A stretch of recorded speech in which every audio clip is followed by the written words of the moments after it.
Ciao Raga! Musta naga? Welcome sa inyong lahat. I am Chad and I will be your guide. Raga, sa vlog na rin, pag-uusapan natin, sa taon ka ngayon na 2025, magkano na ang sahod, magkano na ang per hour ng mga nasa laboro domestiko?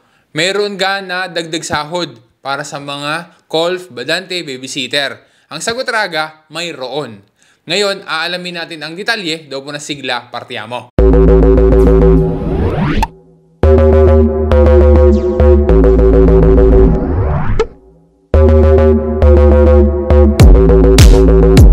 Kahit ngayong 2025, dahil doon sa pagtaas ng cost of living, ay nagkaroon ng slight na increase para doon sa minimum wage, okay, doon sa sahod ng mga nasa laboro domestiko. Ang tinutukoy natin ay yung mga golf, badante, babysitter. Ayon kasi doon sa CCNL or yung Kontrato Kolektibo Nazionale del Lavoro Domestico, o yung tinatawag kumbaga sa atin yan ay yung CBA or Collective Bargaining Agreement. Nakapaloob kasi doon, sabi doon sa Artikulo 38 na every year daw ay mayroong tinatawag na agreement na dapat na pagkasunduan yung mga sindakati at saka yung mga datori di lavoro. Kaya naman, ang Komisione Nazionale ang siyang magbe-verify ng adjustments ng sahod kada taon. Parehas na ipapatawag ang representatives ng mga sindakati at mga datori di lavoro. Kung halimbawa na hindi sila magkasundo, ang adjustments ay magiging automatic na, depende sa record ng stat. And as expected, hindi sila nagkasundo, hindi sila naka-reach ng agreement, yung mga sindakati at saka yung mga datori di lavoro. Kaya ang mangyayari ay automatic na yung magiging adjustment.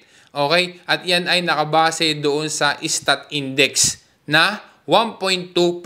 Sabi din sa official government website noong January 29, 2025 ay nilagdaan na ng Komisione Nazionale ang kasunduan sa bagong minimum wage para sa laboro domestiko na galing sa adjustment ng cost of living. Ang updated na table ng minimum wage ay effective mula January 1, 2025. Makikita na depende ang increase kung ano ang livelo, kung per hour ga o mensili ang sweldo, kung convivente ga o hindi. Pero ang question ngayon ay, ang mga datori di lavoro kaya ay susunod diyan sa adjustment na iyan, diyan sa slight increase na iyan ng minimum wage ng mga nasa laboro domestiko na ang effective date ay mula January 1, 2025. Ano ang maganda na gagawin? Ay di ipakita mo doon sa iyong amo, doon sa iyong datore, ang announcement ng gobyerno na iyan. At saka ipakita mo rin yung table noong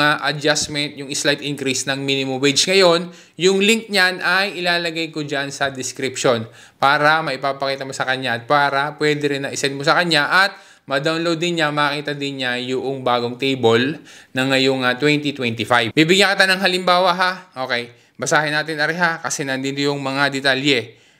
Halimbawa, yung isang babysitter na ang livelo niya ay BS, okay, yung BS mula doon sa minimum per hour na 7.03 euros, magiging 7.10 euros na ngayong 2025. Yung golf naman na livelo B, okay, mula 6.62 euros ay naging 6.68 euros na. Pagdating naman doon sa badante, convivente, kung una persona na non-autosufficiente, ang livelo naman yan ay CS. Okay, CS 12.12 euros na. At yan ay around pagka tinotal ay 1,137.86 euros. Important na info, kung sakali na yung dating sahod mo ay mas mataas na kaysa sa diyan sa adjustment ngayon, diyan sa dinagdagan nila na minimum wage, mas mataas na doon yung dati mong sweldo. Ang maaari nyong gawin, magkasundo kayo, makipag-usap ka doon sa iyong amo, magkasundo kayo kung ikaw ga ay dadagdagan pa o hindi. At saka kung sakali na ikaw ay dadagdagan pa, ay kayo na rin ang bahala na mag-usap kung magkano ga ang idadagdag sa iyong sweldo. Additional na info ha, kasi yung iba ay nagtatanong pa rin at hindi pa rin nila alam, pero ito naman ay matagal pang dadating.